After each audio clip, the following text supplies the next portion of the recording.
chậm từ mong đào lên đi đào lên em còn mơ mong cho em về từ em mơ đi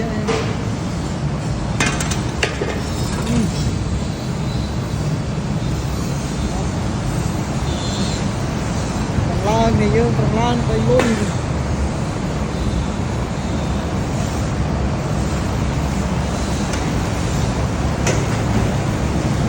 rồi bạn hả mà khai bán mà xin chồng gì tha mà khai bán một con chiêng đây rồi nào bán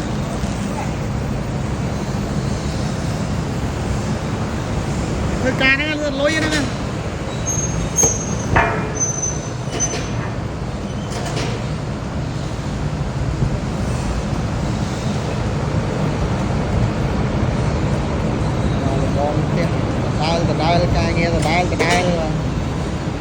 ca nghe thương mà năm rồi không nên đi chừng ráo nữa nó đây là đây cái cọc cho luôn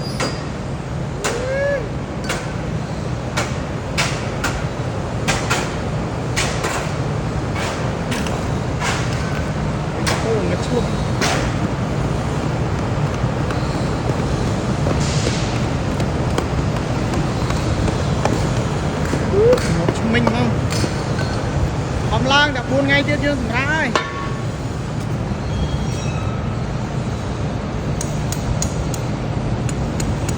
đó chút sọc ra đọc ngay em xem nè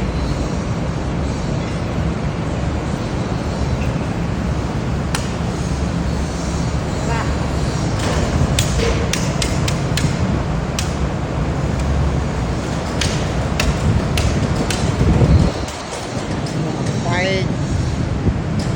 lượt chốt rồi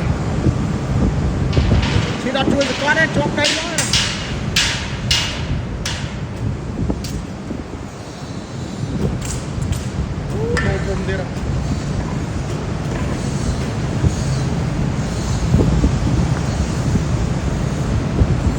วันเดินเรือรุ่ยเตรียมหนึ่งตัวข้ามลิงตัวมาจะตัวปันข้าม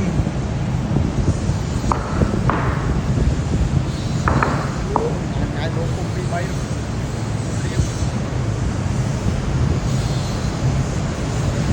ว้าจุดไหนอ่ะ